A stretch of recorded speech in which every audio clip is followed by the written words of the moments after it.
नमस्कार, welcome to daily affairs. मैं हूं ज्ञानेंद्र द्विवेदी। जब एक देश अपने सैनिकों की शहादत झेल रहा होता है, जब उसकी सीमाएं हर दिन टेंशन में जी रही होती हैं और जब उसकी जनता उन जख्मों को अभी भूली नहीं होती जो सीमा पार से आए टेरर ने दिए हैं, तब उस देश के लिए कोई भी खेल सिर्फ खेल नहीं होता। और शायद यही बात WCL समझने में चूक गया। वर्ल्ड चैंपियंस लीग एक ऐसा टूर्नामेंट जिसे ग्लोबल क्रिकेट को प्रमोट करने के नाम पर ऑर्गेनाइज किया गया, लेकिन उसमें भारत और पाकिस्तान के पूर्व प्लेयर्स को एक ही टीम में भिड़ाने की कोशिश उस वक्त हुई जब भारत की नेशनल सेंटीमेंट अपने सबसे सेंसिटिव मोड़ पर है। WCL ने यह सोच लिया कि यह 2005 वाला भारत है जहां स्पोर्ट्स के नाम पर सब कुछ इग्नोर किया जा सकता था, लेकिन ये 2025 है और भारत अब वो नहीं रहा। और इस बार विरोध सिर्फ जनता का नहीं था, भारत के लेजेंड्स ने टूर्नामेंट से नाम विड्रॉ कर लिया। वो प्लेयर्स जो दशकों तक भारत के लिए खेले अब मैदान से हट गए और यही पूरे विवाद की सबसे पावरफुल रिएक्शन थी। न नारे न बायकॉट, बस एक मौन लेकिन डिसाइसिव मैसेज। अगर स्टेज ऐसा है जहां हमारे सेल्फ रिस्पेक्ट से कंप्रोमाइज हो रहा है तो हम उस स्टेज का हिस्सा नहीं बनेंगे। अगर हम थोड़ा पीछे चलें तो मई में शिखर धवन ने ऑर्गेनाइजर्स को पहले ही क्लियर कर दिया था कि भारत पाकिस्तान जैसे मैच आज केवल एंटरटेनमेंट नहीं है, ये जनता की फीलिंग्स, राष्ट्र की पॉलिसी और एक गहरे पॉलिटिकल सोशल कॉन्टेस्ट का हिस्सा बन चुके हैं। लेकिन ऑर्गेनाइजर्स ने इसे इग्नोर कर दिया। WCL ने भारत और पाकिस्तान के बीच एक मैच शेड्यूल किया, वो भी तब जब हाल ही में टेररिस्ट ने जम्मू कश्मीर में अटैक किए थे।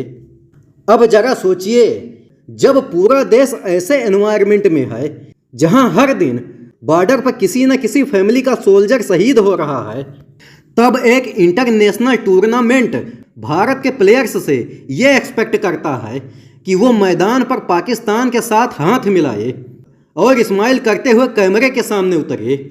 लेकिन क्या ये केवल स्पोर्ट्स था या जन भावनाओं की अनदेखी? और जब विरोध हुआ तो सिर्फ प्लेयर्स नहीं, जनता, मीडिया और यहाँ तक कि स्पॉन्सर्स भी पीछे हट गए।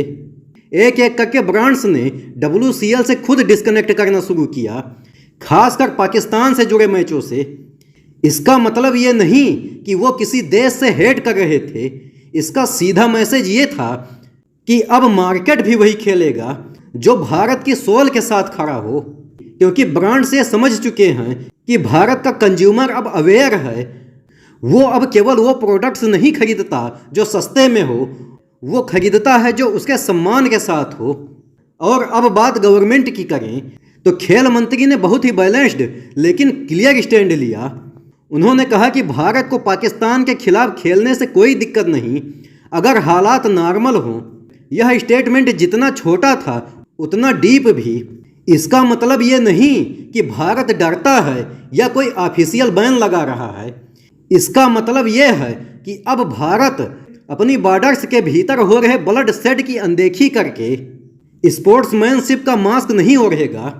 भारत अब अपनी फॉरेन पॉलिसी, मिलिट्री पॉलिसी और स्पोर्ट्स पॉलिसी तीनों को एक आइडियोलॉजी में जोड़ चुका है, संयम, सम्मान और स्वाभिमान।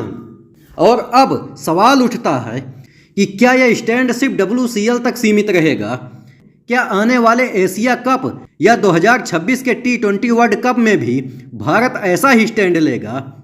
देखिए, यह कोई इमोशनल रिएक्शन नहीं है, यह एक लॉजिकल सोच है।